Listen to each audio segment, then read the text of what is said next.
इस कार्यक्रम के पुण्यार्चक हैं जयंती परिवार, अलवर, राजस्थान। बोलिए परम पूज्य 108 मुनिवर श्री अरह सागर जी मुनिराज की जय जय जय। प्रिय बंधुओं,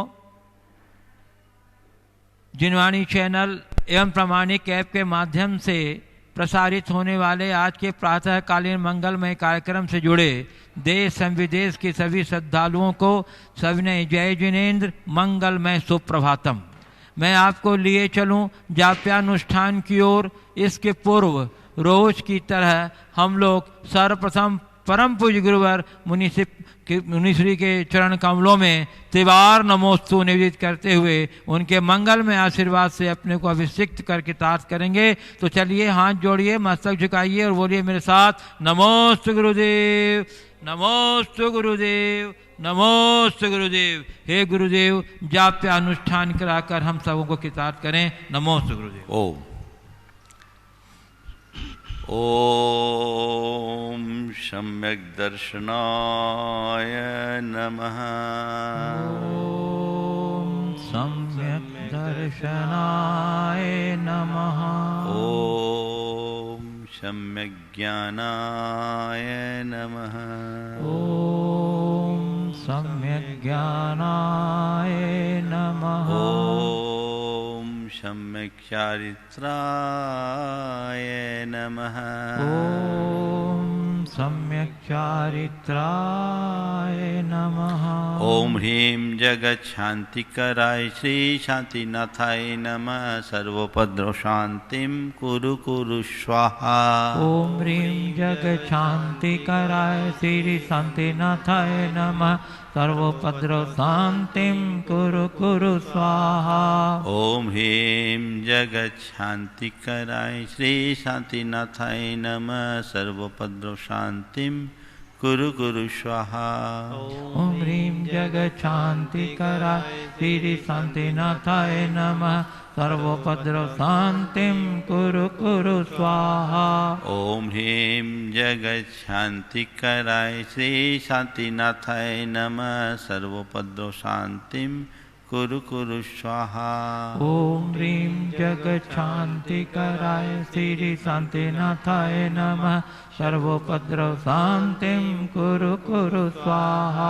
ओम ह्रीं जगत शांतिकराय श्री शांतिनाथाय नमः। सर्वोपद्रव शांतिं कुरु कुरु स्वाहा। ओम ह्रीं जगत शांतिकराय श्री शांतिनाथाय नमः। सर्वोपद्रव शांतिं कुरु कुरु स्वाहा। ओम ह्रीं जगत शांतिकराय श्री शांतिनाथाय नमः। सर्वोपद्रव शांतिं कुरु कुरु स्वाहा। ओम ह्रीं जगत शांतिकराय श्री शांतिनाथाय नमः। सर्वोपद्रव शांतिं कुरु कुरु स्वाहा। ओम ह्रीं जगत शांतिकराय श्री शांतिनाथाय नमः। सर्वोपद्रव शांतिं कुरु कुरु स्वाहा। ओम ह्रीं जगत शांतिकराय श्री शांतिनाथाय नमः। सर्वोपद्रव शांतिं कुरु कुरु स्वाहा। ओम ह्रीं जगत शांतिकराय श्री शांतिनाथाय नमः। सर्वोपद्रव शांतिं कुरु कुरु स्वाहा। ओम ह्रीं जगत शांतिकराय श्री शांतिनाथाय नमः। सर्वोपद्रव शांतिं कुरु कुरु स्वाहा। ओम ह्रीं जगत शांतिकराय श्री शांतिनाथाय नमः। सर्वोपद्रव शांतिं कुरु कुरु स्वाहा। ओम ह्रीं जगत शांतिकराय श्री शांतिनाथाय नमः। सर्वोपद्रव शांतिं कुरु कुरु स्वाहा। ओम ह्रीं जगत शांतिकराय श्री शांतिनाथाय नमः। सर्वोपद्रव शांतिं कुरु कुरु स्वाहा।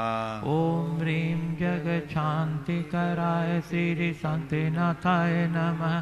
सर्वोपद्रव शांतिं कुरु कुरु स्वाहा।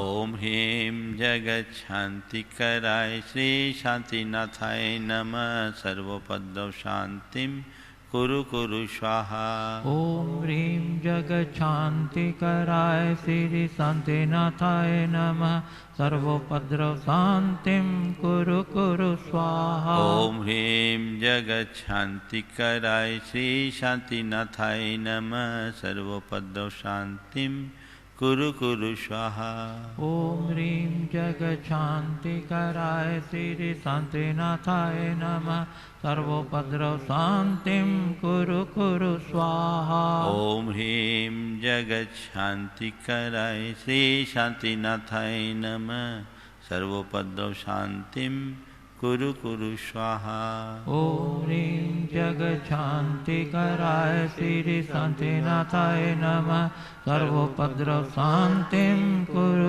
कुरु स्वाहा ओम ह्रीं जगच्छान्तिकराय श्री शान्तिनाथाय नमः सर्वोपद्रव शान्तिं कुरु कुरु स्वाहा ओम ह्रीं जगच्छान्तिकराय श्री शान्तिनाथाय नमः सर्वोपद्रव शान्तिं कुरु कुरु स्वाहा ओम ह्रीं जगच्छान्तिकराय श्री शान्तिनाथाय नमः सर्वोपद्रव शान्तिं कुरु कुरु स्वाहा ओम ह्रीं जगच्छान्तिकराय श्री शान्तिनाथाय नमः सर्वोपद्रव शान्तिं कुरु कुरु स्वाहा ओम ह्रीं जगच्छान्तिकराय श्री शान्तिनाथाय नमः सर्वोपद्रव शान्तिं कुरु कुरु स्वाहा ओम ह्रीं जगच्छान्तिकराय श्री शान्तिनाथाय नमः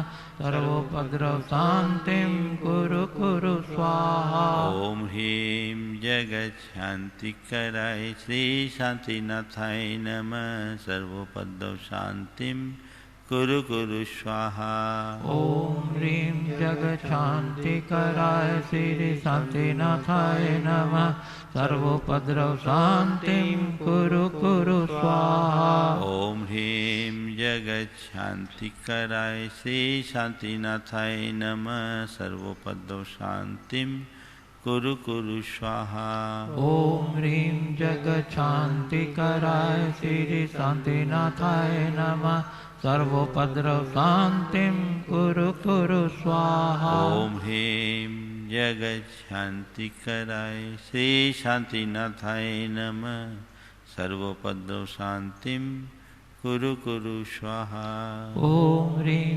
जगच्छान्तिकराय श्री शान्तिनाथाय नमः सर्वोपद्रव शान्तिं कुरु कुरु स्वाहा ओम ह्रीं जगच्छान्तिकराय श्री शान्तिनाथाय नमः सर्वोपद्रव शान्तिं कुरु कुरु स्वाहा ओम ह्रीं जगच्छान्तिकराय श्री शान्तिनाथाय नमः सर्वोपद्रव शान्तिं कुरु कुरु स्वाहा ओम ह्रीं जगच्छान्तिकराय श्री शान्तिनाथाय नमः सर्वोपद्रव शान्तिं कुरु कुरु स्वाहा ओम ह्रीं जगच्छान्तिकराय श्री शान्तिनाथाय नमः सर्वोपद्रव शान्तिं कुरु कुरु स्वाहा ओम ह्रीं जगच्छान्तिकराय श्री शान्तिनाथाय नमः सर्वोपद्रव शान्तिं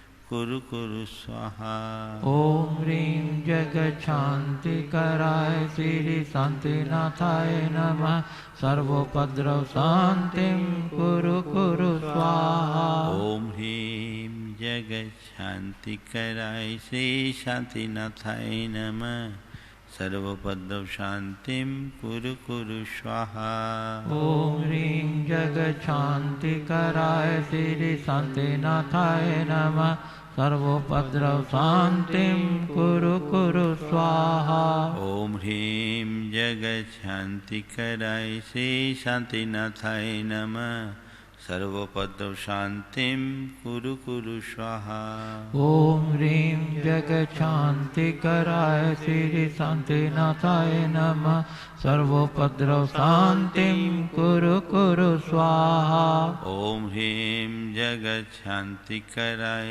श्री शान्तिनाथाय नमः सर्वपद्रव शांतिं कुरु कुरु स्वाहा। ओम ह्रीं जगच्छान्तिकराय श्री शान्तिनाथाय नमः। सर्वोपद्रव शान्तिं कुरु कुरु स्वाहा। ओम ह्रीं जगच्छान्तिकराय श्री शान्तिनाथाय नमः। सर्वोपद्रव शांतिं कुरु कुरु स्वाहा।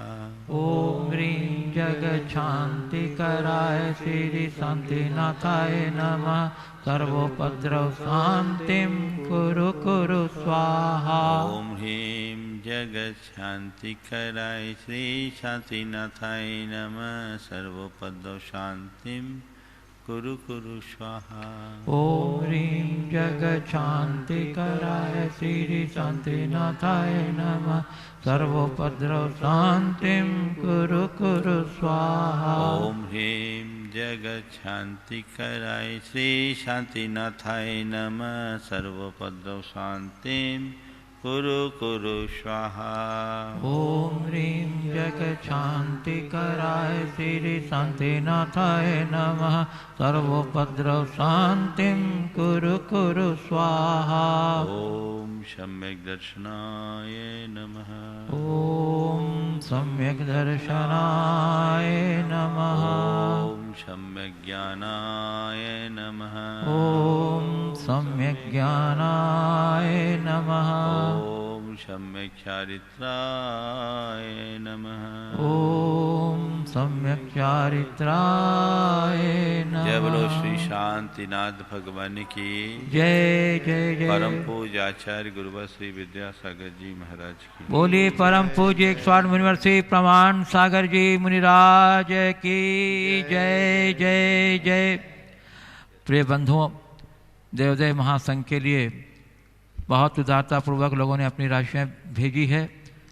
बहुत से लोगों ने अभी तक अपना पूर्ण विवरण कार्यालय को नहीं प्रेषित किया है, जिसके वजह से उन्हें रसीद निर्गत नहीं जा सकी है। आपसे अनुरोध है कि आप शीघ्रता से अपना पूर्ण विवरण, भुगतान की तिथि, बैंक आदि, नाम पता सहित भेजें ताकि आपको रसीद निर्गत की जा सके। आप इसके लिए संपर्क कर सकते हैं। मैं आपकी सुविधा के लिए नंबर बता दे रहा हूँ 9399261168। पुनः सुन लीजिए 9399261168।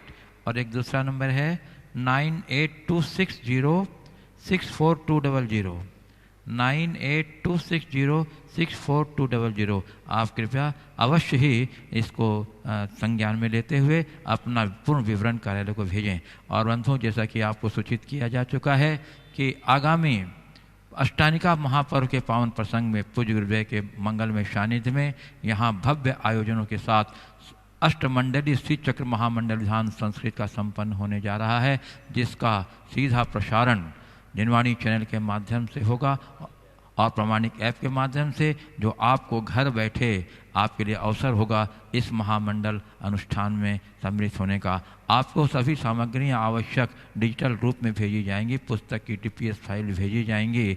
लेकिन यदि आप पुस्तक मंगवाना चाहते हैं तो आप निर्गंध फाउंडेशन के श्री विकास गोथा से संपर्क कीजिए। उनका नंबर मैं आपको बता देता हूँ 9425005624। फिर सुन लीजिए 9425005624। दूसरा नंबर है 75875222089 75875222089। इन दोनों नंबर से किसी भी नंबर में व्हाट्सएप के माध्यम से आप संपर्क करके अपनी रिक्वायरमेंट्स वहाँ भेजें ताकि आप तक पुस्तक पहुँच सके। और बंधुओं, बड़ी प्रसन्नता है कि आज हमारे बीच उक्त विधान के विधानाचार्य बाल ब्रह्मचारी अभय भैया जी यहाँ उपस्थित हैं। मैं उन्हें सादर आमंत्रित कर रहा हूँ, वे कृपया पधारें, गुरुवर से आशीर्वाद ग्रहण करें और विधान संबंधित हमारे दर्शकों को आवश्यक जानकारियाँ दें। और बंधुओं, आज हमारे बीच विदिशा से जैन कॉलेज की प्राचार्य श्रीमती डॉक्टर शोभा जैन और श्री राजेंद्र जी जैन यहाँ आए हुए हैं। मैं उन्हें आमंत्रित कर रहा हूँ। गुणायतन ट्रस्टी वो कृपया पधारें और गुरुवर के चरणों में श्रीफल भेंट करके आशीर्वाद ग्रहण करें।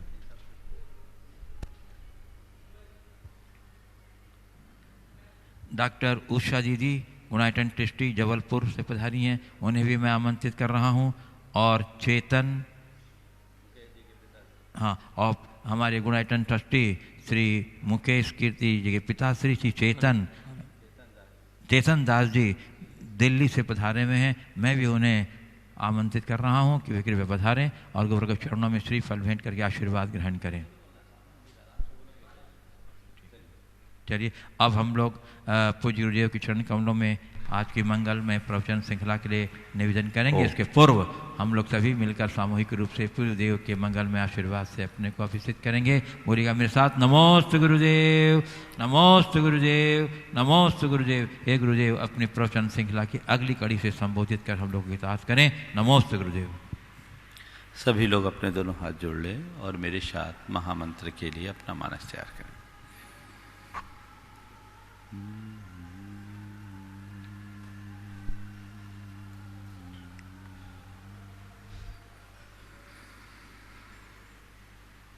नमो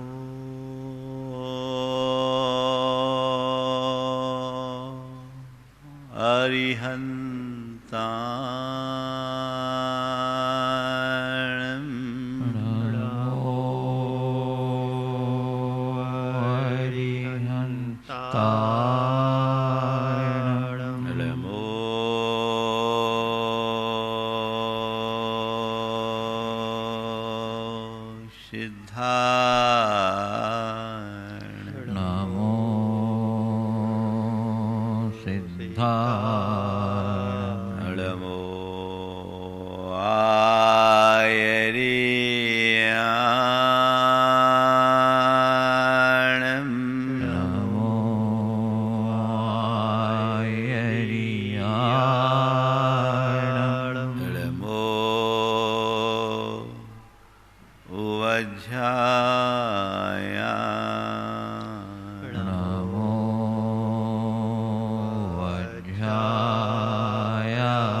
जय बोलो देवादिदेव 1008 श्री भगवान महावीर स्वामी की जय जय जय। अहिंसा परमो धर्म की जय जय जय। परम पूज आचार्य गुरुवर श्री विद्यासागर जी महाराज की जय जय जय। बोलिए परम पूज्य 108 मुनिवर श्री प्रमाण सागर जी महाराज की जय जय जय। मुनिवर श्री हर सागर जी महाराज की जय जय जय। नमोस्तु। दीपावली का समय निकट था। एक व्यक्ति अपने घर की सफाई के काम में लगा था। अचानक उसके हाथ एक ऐसी वस्तु लगी जिसके विषय में उसे ज़्यादा कुछ जानकारी नहीं थी। उसके विषय में वह केवल इतना ही जानता था कि उसके पिता कहा करते थे, बेटे ये बड़े काम की चीज है, इसे संभाल कर रखना। इसके आगे पीछे उसे और कुछ भी पता नहीं था।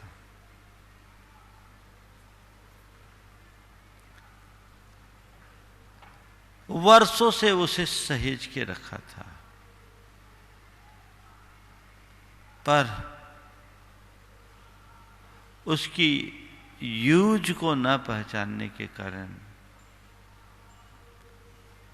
वह उसे यूजलेस लगने लगी और उसने सोचा, पता नहीं क्यों इतने वर्षों से ये यूजलेस चीज हम घर में सहेज कर रखते आ रहे हैं।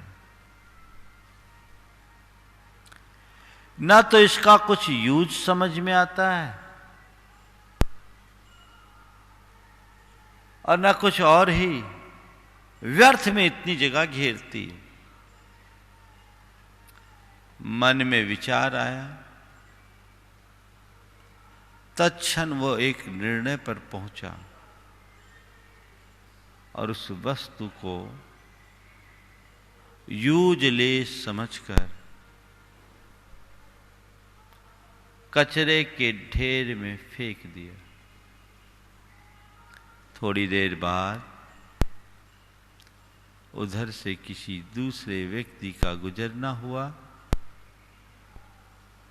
उसकी दृष्टि कचरे के ढेर पर पड़ी उस वस्तु पर पड़ी। वो उसके निकट गया, उसे उलट पलट कर देखा।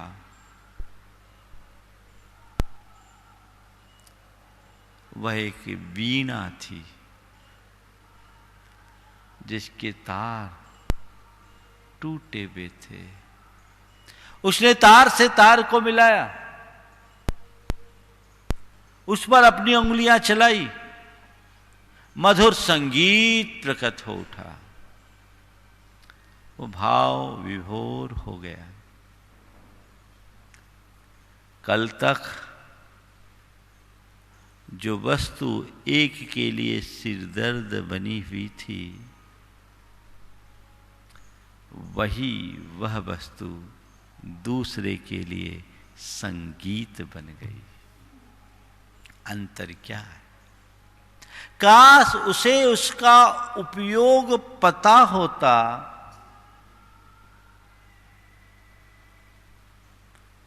तो वो उसकी ये गत नहीं करता। हमारे जीवन की भी यही स्थिति है। हमारे जीवन में हम दोनों स्थितियां देख सकते हैं। हमारा जीवन संगीत भी है तो सिर दर्द भी। जिसने जीवन के मर्म को जाना और उसका सही यूज किया, उसके लिए जीवन संगीत है। और जो जीवन के सही स्वरूप को न जान पाया, उसके लिए जीवन सिरदर्द है। आज बात यू की है। You for use. यूज चीजों को आपके पास है, आप उसका कैसा यूज करते हैं। बीना बीना है, सही यूज करके आप उससे संगीत भी प्रकट कर रहे हैं और उसे यूजलेस मानकर कचरे के ढेर में भी फेंक रहे हैं। हमें आज इस बात का विश्लेषण करना है। 4 बातें आप सबके लिए मैं करूंगा। यूज, मिसयूज, परफेक्ट यूज और अनयूज। उपयोग, दुरुपयोग, सदुपयोग और अनुपयोग। हमारे लिए जो भी प्राप्त है उसका उपयोग हम कैसे कर रहे हैं, पहले तो हमें देखना है हमें क्या क्या प्राप्त है। क्या क्या प्राप्त है, कुछ समझ में आ रही बात? क्या क्या प्राप्त है? हर प्राणी के लिए अच्छा शरीर, अच्छी बुद्धि, अच्छा स्वास्थ्य, जो भाग्यशाली उन्हें अच्छा संस्कार, थोड़ा परिश्रम किया अच्छा ज्ञान, और मेहनत किया अच्छा धन, जिसका शरीर बलिष्ठ है अच्छी ताकत, जिसके व्यवहार अच्छे हैं अच्छा प्रभाव, ये सब पाया ना। इनमें से तुम देखो कि तुम्हारे पास क्या क्या है।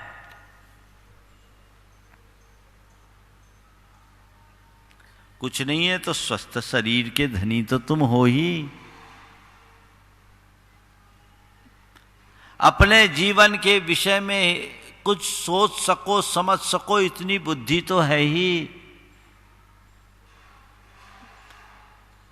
कुछ नहीं तो अपना पेट पालने लायक धन तो है ही। कुछ नहीं तो कम से कम अपने आप के विषय में जानने लायक ज्ञान तो है ही। ये तो है ना। अब इसका यूज क्या है? अपने शरीर का, अपनी संपत्ति का, अपनी शक्ति का और अपनी संसाधन का क्या यूज हो रहा है? यूज है, सही उपयोग है, सदुपयोग है, मिसयूज है, या उसको ऐसे ही छोड़ रखा है। संत कहते हैं तुम्हें ये जो जीवन मिला है बड़ा मूल्यवान है और बड़ा यूजफुल है। इसका सही यूज करोगे तो तर जाओगे। सही यूज करो और अपना उद्धार करो, जीवन का उत्थान करो। कैसे यूज करो?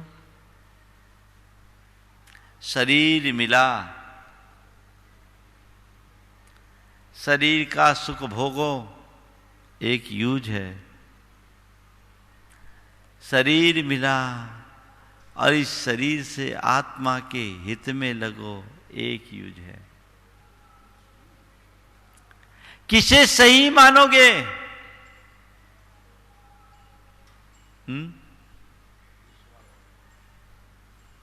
किसे सही मानोगे? शरीर के उपभोग को या शरीर के उपयोग को? हाँ? कर क्या रहे हो? शरीर का उपयोग उसका सही यूज है और शरीर का उपभोग उसका मिसयूज है। यूज करो, मिसयूज से बचो। एक दिन ये शरीर तो छीन हो जाना है, समाप्त हो जाना है। कल क्या हो जाए कोई पता नहीं। लेकिन जब तक तुम्हारे पास ये शरीर है, शरीर का सही प्रयोग करो, अपना उद्धार करो। तन मिला तुम तप करो, करो कर्म का नाश। रवि शशि से भी अधिक है तुम में दिव्य प्रकाश। ये शरीर इसलिए नहीं मिला कि तुम इसे भोगों में लगा करके व्यर्थ कर दो। ये शरीर केवल इसलिए मिला है कि इस शरीर के माध्यम से तुम अपने भीतर के शरीरी को प्राप्त कर लो, अपने आत्मा के उद्धार का रास्ता प्रशस्त कर लो। यदि तुम्हें उसका पता होगा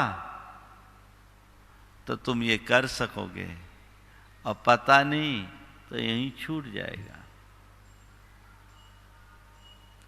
शरीर हर कोई पाता है, पर बिरला ही है जो इस शरीर के माध्यम से अपनी आत्मा के कल्याण का मार्ग पकड़ता है। बाकी तो सब आते और जाते हैं। इस शरीर को कड़वी तुम्बी की तरह कहा गया है। कड़वी तुम्बी समझते हैं ना, जैसे लौकी होती है वैसे तुमड़ा होता है। वो अगर जैसे कड़वी लौकी कोई खा ले तो फूड पॉइजन हो जाता है, आदमी को बड़ा संकट आ जाता है, आदमी के सामने जान की पड़ जाती है। कभी खा मत लेना। इसी तरह कड़वी तुम्बी है, अगर उसको कोई खा ले तो फूड पॉइजन हो जाए, लेकिन उसी कड़वी तुम्बी के सहारे व्यक्ति बड़े बड़े नदियों और नालों को पार कर सकता है, क्योंकि वो डूबती नहीं। तो संत कहते हैं ये शरीर कड़वी तुम्बी की तरह है, इसका उपयोग करो, उपभोग नहीं। उपयोग करोगे तर जाओगे, उपभोग करोगे मर जाओगे। इसलिए एक सिद्धांत अपने हृदय में स्थापित कर लो, मुझे जीवन का उपयोग करना है, उपभोग नहीं।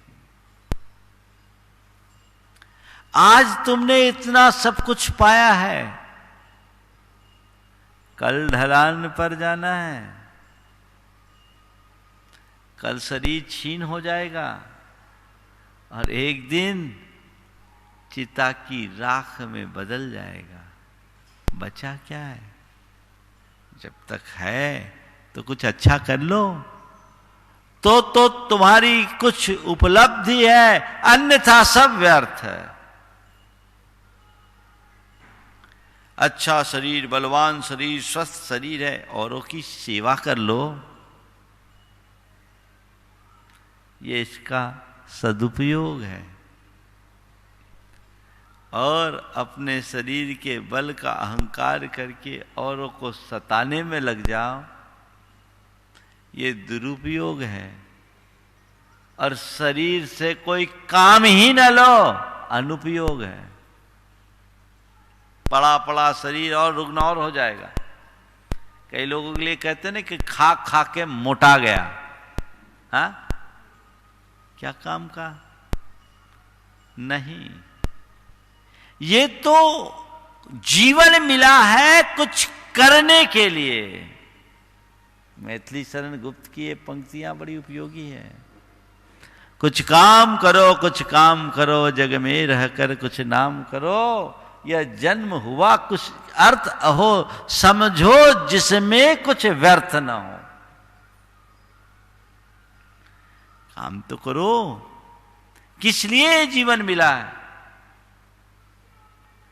शरीर मिला, शरीर का सही उपयोग करना जीवन का सार है, दुरुपयोग करना जीवन का पतन, और अनुपयोग जीवन की बर्बादी। संपत्ति खूब प्राप्त हुई, कर क्या रहे हो? एक व्यक्ति संपत्ति पाकर सुरा सुंदरी के चक्कर में पैसे पानी की तरह बहा रहा है, और एक व्यक्ति संपत्ति कमा करके दान धर्म में लगा रहा है,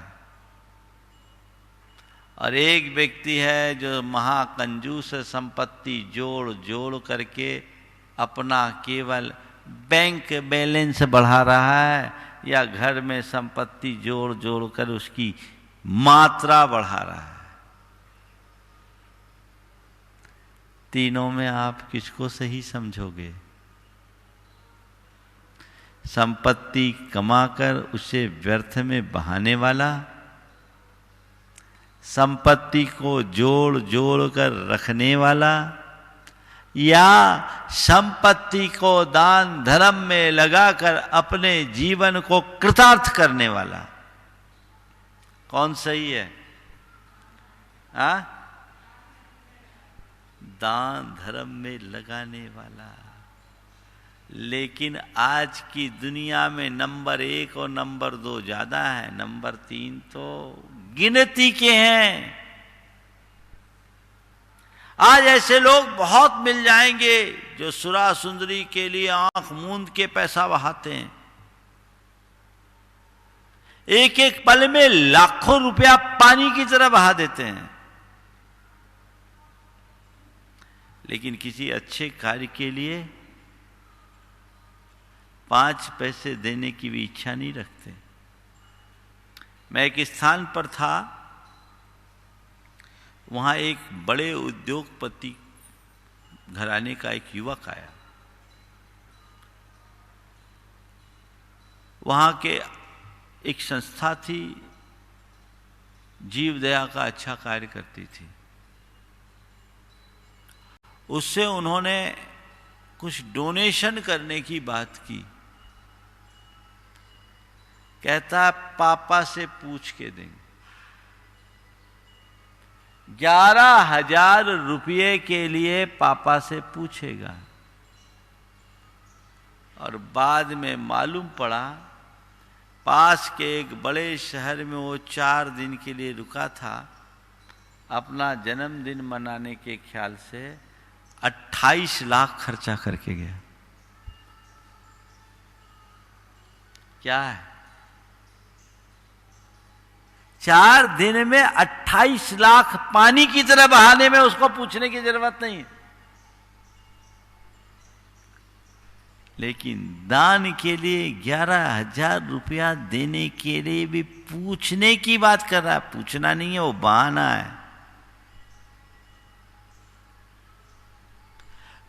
व्यर्थ में बर्बादी करने वालों की भरमार है।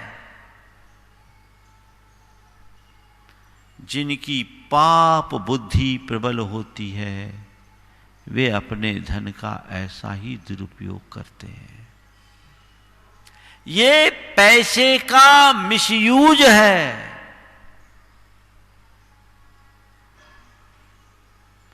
आज दुनिया के अनेक ऐसे लोग हैं जो पूरे मानव समाज के लिए आदर्श हैं। मैंने वॉरेन बफेट के विषय में पढ़ा कि वो आदमी आज भी बड़ी सादगी से रहता है और एक निर्धारित सैलरी में अपना काम चलाता है। एक पैसा भी फालतू के काम में नहीं लगाता और अपना अधिकतम पैसा उसने बिल गेट्स फाउंडेशन में डोनेट किया है। पैसा कमाना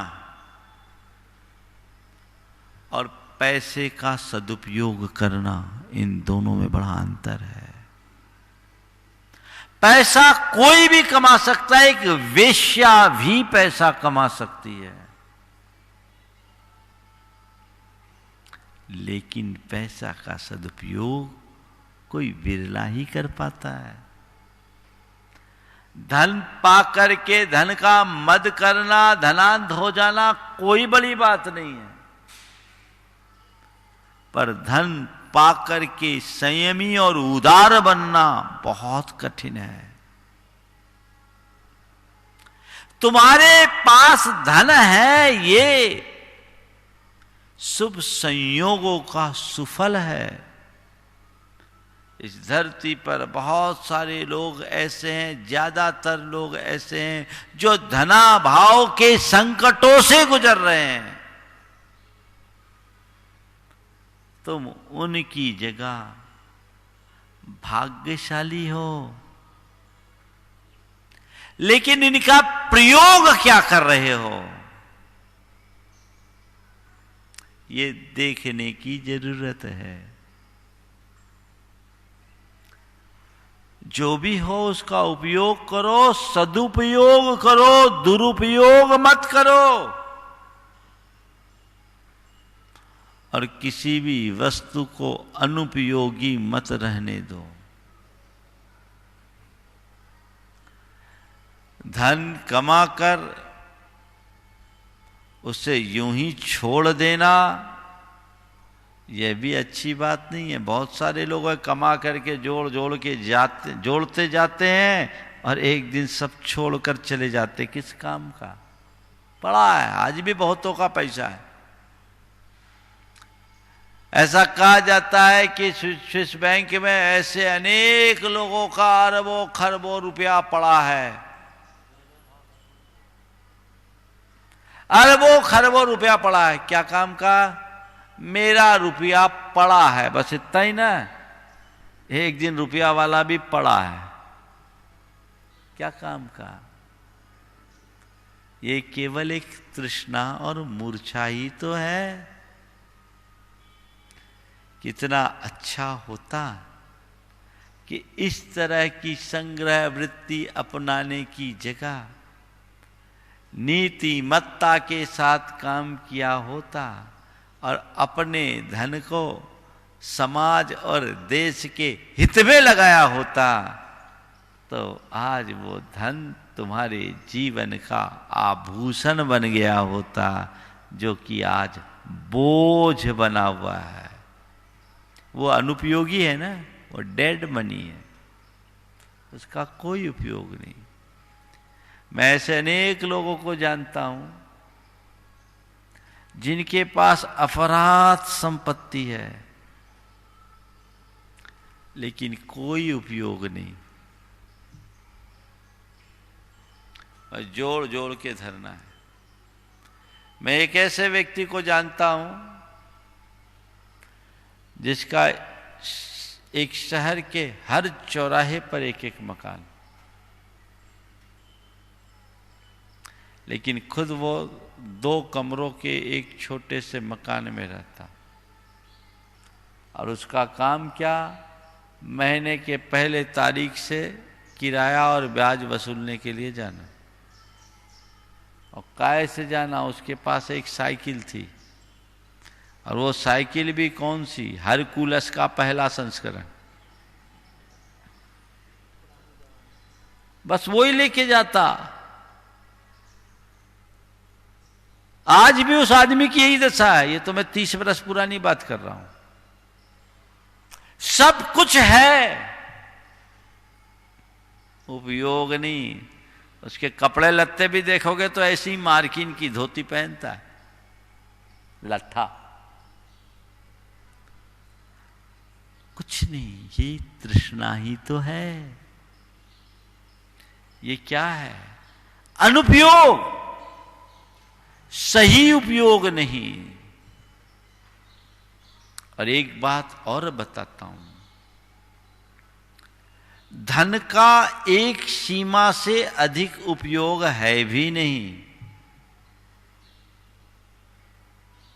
एक दिन मैं चर्चा कर रहा था, एक महानगर के कुछ श्रेष्ठी जन मेरे पास बैठे थे, सब युवा लोग थे। तो उसमें से एक ने कहा, महाराज जी, हमें तो ये लगता है कि पहले लोग पैसा कमाने के लिए कमाते हैं, जरूरत के लिए कमाते हैं, बाद में कमाना ही लोगों की जरूरत पड़ जाती है। महाराज जी, आपकी बातों को सुनने के बाद हमने एनालाइज किया, 50 करोड़ के बाद पैसा यूजलेस है। बोले क्या है? बोला महाराज, 50 करोड़ वाला आदमी हो या 500 करोड़ का आदमी, वो भी वही BMW में घूमेगा और ये भी वही BMW में घूमेगा। वो भी आपके जाकर के एजुकेटिव बिजनेस क्लास में सफ़र करेगा, ये भी बिजनेस क्लास में सफ़र करेगा। बाहर जाएगा तो वो भी वैसी सूट में रहेगा, ये भी वैसे ही सूट में रहेगा, वो भी वैसे ही खाएगा, ये भी ऐसे ही खाएगा, वो भी वैसे ही पहनेगा, ये भी ऐसे ही पहनेगा। दोनों के ठाटे में कोई अंतर नहीं। लग्जीरियस की एक सीमा है। इसके बाद उसने कहा महाराज यूजलेस हो जाती है। हमने कहा बस इतनी बात तय कर लो, उससे ऊपर की है तो उसको यूज करना शुरू कर दो। विडंबना ये है कि जो वाकई में यूजफुल है लोग उसे यूजलेस मानते हैं, और जो यूजलेस है उसके पीछे लगे रह जाते हैं। सदुपयोग, धन का सदुपयोग, पाई पाई का सदुपयोग होना चाहिए, दुरुपयोग नहीं। एक जगह लोगों को एक गौशाला खोलनी थी। गौशाला के लिए चंदे के लिए गए। एक व्यक्ति के घर में गए, बरसात का समय था। उन्होंने सबको दूध पीने का ऑफर किया। धर्मपत्नी दूध गर्म करने के लिए गैस सुलगा रही थी और दिया सलाई की 8-10 सलाई व्यर्थ हो गई, गैस नहीं सुलग पाई क्योंकि वो सीती भी थी। उन्होंने सबके सामने अपनी धर्मपत्नी को डांट दिया कि ये क्या तरीका है, इतनी सारी दिया सलाई तुमने व्यर्थ कर दी, ये वेस्टेज नहीं है क्या? लोगों ने सोचा रॉन्ग नंबर डायल हो गया, यहां तो कुछ मिलना जुलना नहीं है। जो 25 पैसे के दिया सलाई के पीछे 4 आदमी के सामने अपनी धर्मपत्नी को डांट सकता है, वो कंजूस आदमी, कुछ दान देश की उम्मीद कम दिखती है। लेकिन हुआ एकदम इसके विपरीत। लोगों से पूछा आप क्या चाहते हैं? लोगों ने कहा हम लोग गौशाला खोलना चाहते हैं और इसके लिए हमें 20 लाख रुपए की आवश्यकता है। आपसे भी हम चाहते हैं कि आप हमें 21,000 रुपये की राशि दे दें। उन्होंने कहा 21 नहीं, मेरी ओर से 51,000 रुपये लो। तुम लोग बहुत अच्छा काम कर रहे हो, पहले भी करते आते हो, हमें बड़ी प्रसन्नता है। मेरा नाम हमेशा अपने पास अंकित रखो। जब भी तुम्हें किसी अच्छे कार्य के लिए रुपयों की जरूरत हो, मुझे लाभ देने की कृपा जरूर करना। जब भी तुम्हें कोई अच्छा कार्य करने का प्रसंग आए, मुझे लाभ देने की कृपा जरूर करना। सामने वाले बहुत चक्कर रह गए, ये तो पूरा परिदृश्य ही बदल गया। तो एक ने पूछा बाबूजी आपको बुरा न लगे तो एक बात पूछना चाहते हैं। आपने हमसे 21,000 मांगने पर 51,000 रुपये का दान सहस्त्र दिया, पर थोड़ी सी दिया सलाई के पीछे अपनी धर्मपत्नी को डांटा क्यों? उन्होंने कहा देखो भाई, हम लोग बहुत मेहनत करके पैसा कमाते हैं और पैसा कमाने में प्रत्यक्ष अप्रत्यक्ष सटकाए जीव निकाय की हिंसा होती है, वो पाप भी हमारे साथ चढ़ता है। हम नहीं चाहते कि हमारे द्वारा कमाया गया एक पैसा भी व्यर्थ जाए। हम पाई पाई का सदुपयोग करना चाहते हैं, दुरुपयोग नहीं। और हमने तय किया है जीवन में जो भी जोड़ा है उसके पाई पाई का सदुपयोग करके ही इस दुनिया से जाना है। ये है सदुपयोग। ऐसे भी अनेक उदाहरण होंगे। दुरुपयोग वाले को भी तो आपने देख ही लिया, सदुपयोग का बता दिया, एक अनुपयोग का भी बता देता हूं। अपार धन के स्वामी पर महाकंजूस। कई बार ये प्रसंग मैंने सुनाया है, पर आज के संदर्भ में फिर सुना देता हूं। गंज बासोदा में, मध्य प्रदेश में ही, भोपाल के पास है, एक पंजाबी दंपति रहते थे, निसंतान, अपार संपत्ति के धनी पर महाकंजूस। घर 3 दिन से बंद, दरवाजा अंदर से बंद है, वो बाहर नहीं निकले। कुछ बदबू सी आने लगी, लोगों को संशय हुआ, प्रशासन को सूचना दी गई, प्रशासन हरकत में आया, प्रशासन द्वारा दरवाजा तोड़कर अंदर प्रवेश किया गया। देखे तो सबकी आंखें फटी रह गई। दोनों पति पत्नी अपनी संपत्ति को ऐसे रखे हुए थे और दोनों की छाती पर हाथ थी, घुटनों के बल ऐसे बैठे हुए थे उकड़ू, और छाती पर हाथ थी। दोनों की प्राण पखेरु एक साथ उड़े हुए थे। डॉक्टरों ने देखा तो पता लगा 3 दिन पहले ये मर चुके। संपत्ति को कोई भोगने वाला नहीं है, सामने सारी संपत्ति दिख रही है और दोनों का संयोग एक साथ मरे। किस काम का? ये पैसा किस काम की है? संपत्ति। कहते उसकी घर की संपत्ति को उठाने में प्रशासन को कई दिन लगे। वो ऐसा आदमी था, कोई जूता गिरवी रखे तो वो ले ले। बोलो, ये उपयोग है या अनुपयोग? अनुपयोग। कुछ लाभ न लेना, उसे यथावत रखना अनुपयोग है। नहीं, उपयोग करो, उपभोग करो, बस दुरुपयोग मत करो, अनुपयोगी मत छोड़ो, तब तुम कुछ अच्छा कर सकोगे। अन्यथा जीवन में कुछ भी हासिल नहीं होगा। तो शरीर, संपत्ति, शक्ति, तुम्हारे पास पावर है, चाहे शरीर का चाहे अन्यों का, उसका उपयोग करो, दुरुपयोग नहीं।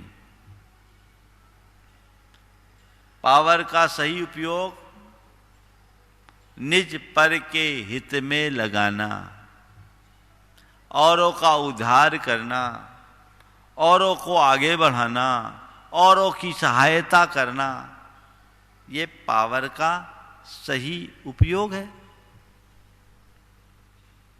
और मिसयूज, सब पर धाक जमाना, सबको डराना, धमकाना, सताना, ये क्या है? मिसयूज। हमारे यहाँ एक बड़ी पुरानी नीति है, विद्या विवादाय धनम मदाय शक्ति परेशान परिपीडनाय खलस्य साधो विपरीत मेतत् ज्ञानाय दानाय च रक्षणाय। ये बचपन में जब स्कूल में पढ़ते थे तब पढ़ा है।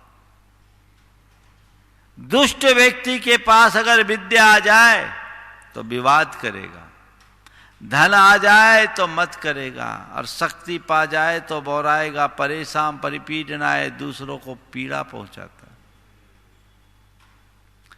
लेकिन ये सब किसके लिए? खलस्य, दुष्ट व्यक्ति के लिए।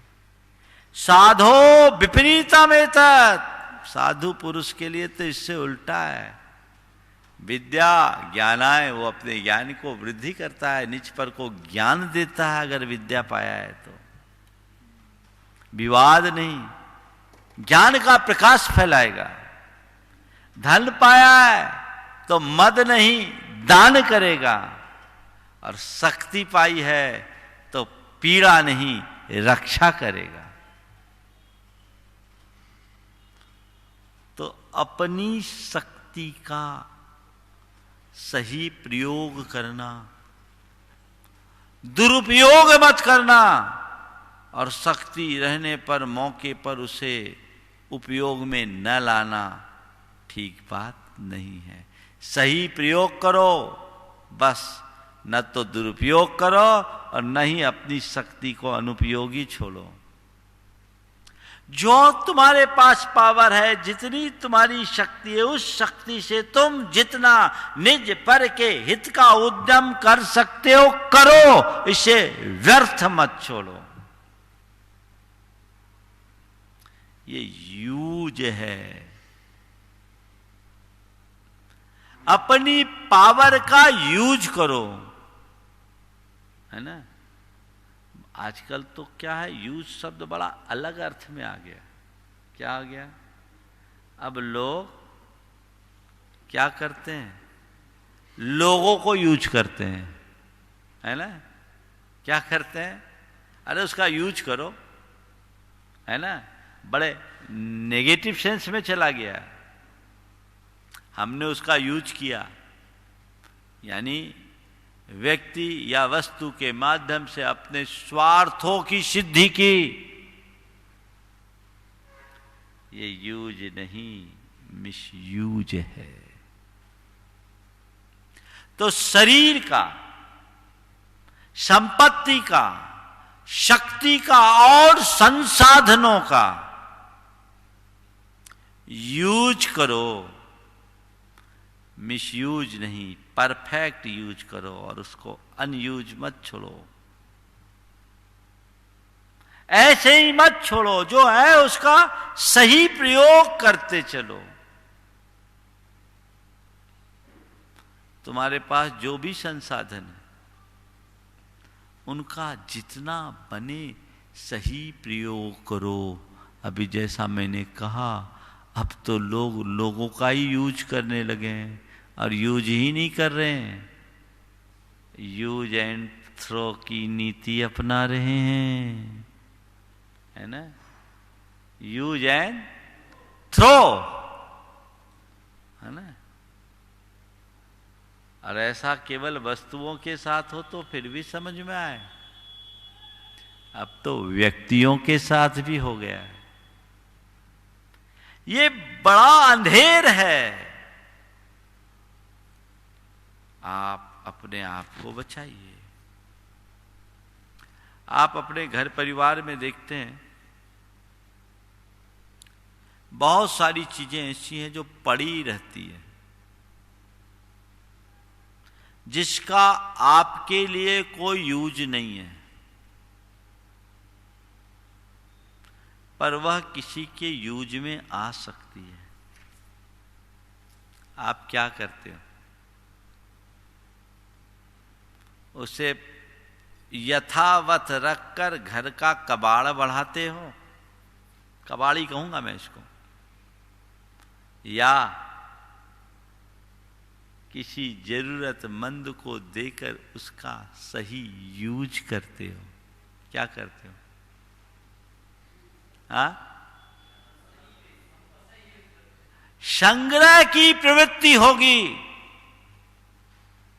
तो तुम एक छिदाम भी किसी को देने के लिए नहीं चाहोगे, और उदार भाव होगा तो एक तिनका भी फालतू नहीं रखोगे। दो प्रसंग आपको बताता हूं। एक व्यक्ति ने एक दिन आकर के अपनी धर्म पत्नी के बारे में बताया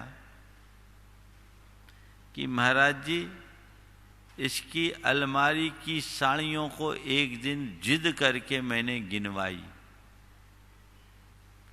महाराज 1500 से अधिक साड़ियां निकली।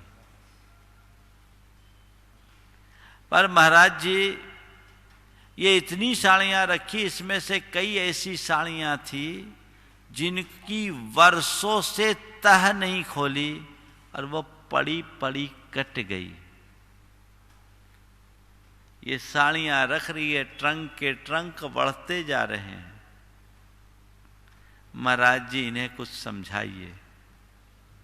मैं उसकी तरफ देख तो उसने कहा महाराज जी और कोई शौक नहीं है, जब जाती हूँ संयोग से साड़ियों का ही कारोबार, दुकान जाती हूँ अच्छी मिलती ले आती हूँ। हमने कहा ठीक है तुम लेके आओ अच्छा है, पर जितना पहनो उतना रखो। अपने देश में ऐसी भी कई महिलाएं हैं जो अपना पूरा तन भी नहीं ढक पा रही है, और तुम्हारे यहां इतनी सारी ढेर लगी है किस काम की? वो पड़ी पड़ी बर्बाद हो रही है, वो क्या काम? उसका सही यूज करो। हमने कहा इसका नियम लोग कि इतने से ज्यादा नहीं रखेंगे, और जो सरप्लस है उसको दो, और उसके बाद जब भी कोई नए कपड़े लाएं पहले अंदर से निकालेंगे फिर इसकी एंट्री देंगे। मेरे कहने पर बमुश्किल 500 साड़ियों में तैयार हुई, तो 1000 से ज्यादा साड़ियां निकल भी गई। बाद में जब उसने साड़ियां बांटी और जो उसको प्रसन्नता की अनुभूति हुई, उस महिला ने रोती आंखों से मुझसे कहा महाराज 1500 साड़ी जोड़ने में जो मुझे खुशी नहीं मिली, उससे 1000 गुनी ज्यादा खुशी 1000 साड़ी बांटने में हुई। महाराज मैंने 500 का आपसे नियम लिया है, पर मैं चाहती हूं अब इसको भी कम करूंगी और 100 में ही अपना काम चलाऊंगी। दृष्टि बदल गई, यूज दिख गया। और तब से अब तक कोई भी नई साड़ी अगर बाजार से लाती तो उतनी साड़ी पहले अलमारी से निकालती। एक दूसरे भाई की बात मैं आप सबसे बता रहा हूं, यूज, संसाधन का यूज कैसे। उसके 10 जोड़ी कपड़ों का नियम है, सर्दी गर्मी सब मिलाकर। और वह जब भी कोई नई ड्रेस लाता पहले अपनी पुरानी ड्रेस को दूसरों को देता, और कपड़े फटे ज्यादा पुराने हो उससे पहले नए लाता, और नए लाकर दूसरों को भी देता है तो ये सोच करके देता है कि मैं ऐसा दूं कि कम से कम वो पहन सके। दृष्टिकोण। विचार कीजिए, यूज, मिसयूज, परफेक्ट यूज या अनयूज, क्या है? यूज तो सब में है, लेकिन एक यूज है जो आपको परफेक्ट बनाता है, और एक यूज है जो आपको नीचे गिराता है। आपको तय करना है कैसा करते हैं। एक पिता के 3 संतान थी, तीनों के मध्य उत्तराधिकारी के चुनाव का प्रश्न था। पिता ने तीनों को बुलाया और एक एक थैली बीजों के सौंपे। बेटा मैं तीर्थ यात्रा को जा रहा हूं, 3 बरस बाद लौटूंगा। उस जमाने की बात है जब तीर्थ यात्रा के लिए बैलगाड़ियों से जाया जाता था। ये बड़े कीमती बीज हैं, तुम तीनों इन्हें संभाल कर रखना। तीनों बेटों को एक एक थैली बीज के दे दिए। तीनों ने बीजों को देखा। पहले ने देखा कि बीज तो सामान से लग रहे हैं, 3 बरस तक कहाँ तक इन्हें संभालेंगे, कुछ गड़बड़ हो जाए। सो गया बाजार में बेच के पैसे खड़ा कर लिया। सोचा जब पिताजी आएंगे फिर से यही बीज ले आएंगे और उनको सौंप देंगे उनके आने के पहले। दूसरे ने कहा पिताजी ने दिया है बीज तो जरूर ये विशेष होंगे, तो क्या करे, उसने उन बीजों को तिजोरी में रख दिया पैक करके। तीसरे ने बीजों को देखा और घर के पिछवाड़े में थोड़ी सी जगह थी, उस जगह को जोत बखर कर तैयार किया और बीजों को बो दिया। बारिश हुई, फसल लहलहा गई। समय पूर्ण होने पर पिता आए, तीनों बेटों को बुलाया, मेरे बीज मुझे दो। पहला बेटा बाजार से जाकर बीज लाया। पिता ने देखा, कहा बेटे ये बीज वो नहीं है जो मैंने दिया था। पिताजी वैसे ही बीज हैं। बेटे तुझे नहीं पता, वो बीज बड़े मूल्यवान थे, तूने उसे व्यर्थ कर दिया। तूने मेरे बीजों का सही यूज नहीं किया, मिसयूज किया। दूसरे से बोला, बोले पिताजी अभी लाता हूं। तिजोरी खोली और थैली उठाई तो थैली में वजन ही नहीं, भूसा बन गया। लेकर आया, बोला बेटा क्या हुआ? बोले पिताजी मैंने तो सुरक्षित रखने का पूरा प्रयास किया, पर इन बीजों में तो घुन लग गए, तो भूसा हो गया। बेटा तूने व्यर्थ कर दिया,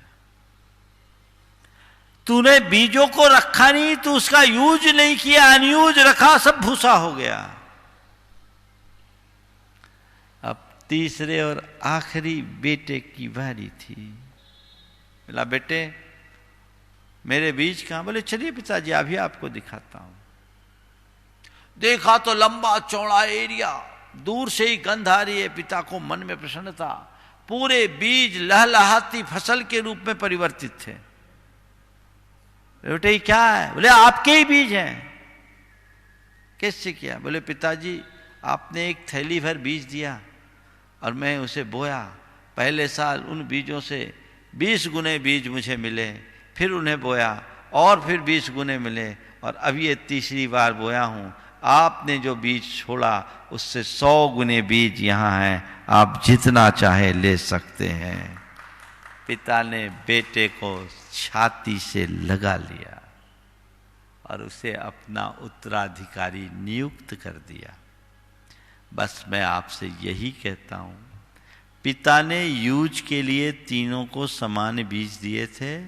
पहले ने बेच के मिसयूज किया, दूसरे ने रखकर उसको अनयूज रखा, और तीसरे ने बोकर उसका सही परफेक्ट यूज किया। वो निहाल हो गया, मालो माल हो गया। अब बस आपको भी देखना है, निहाल निहाल होना है, माला माल होना है। तो ये बीज है, ये हमारा जीवन, इसका सही उपयोग करो। इसे हम सत्कर्म की धरती पर बोएं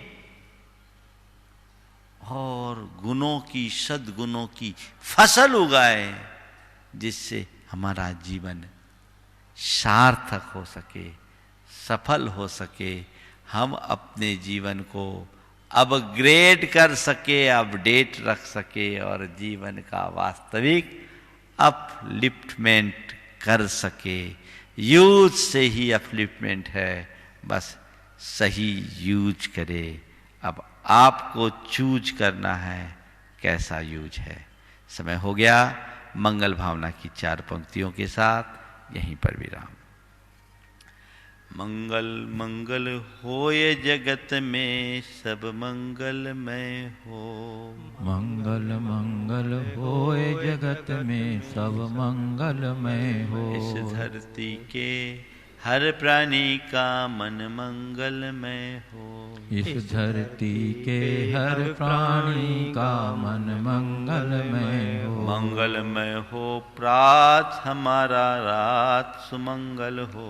मंगलमय हो प्रात हमारा, रात सुमंगल हो। जीवन के हर पल हर क्षण की बात सुमंगल हो। जीवन के हर पल हर क्षण की बात सुमंगल हो। घर घर में मंगल छा जावे, जन जन मंगल हो। घर घर में मंगल छा जावे, जन जन मंगल हो। इस धरती का कन कन पावन ओ मंगलमय हो। इस धरती का कण कण पावन ओ मंगलमय हो। मंगल मंगल होए जगत में सब मंगलमय हो। मंगल मंगल होए जगत में सब मंगलमय इस हो। धरती के हर प्राणी का मन मंगलमय हो। इस धरती के हर प्राणी का मन मंगलमय जय बोलो परम पूज आचार्य गुरुवर श्री विद्यासागर जी महाराज की जय। इस कार्यक्रम के पुण्यार्चक थे जयंती परिवार, अलवर, राजस्थान।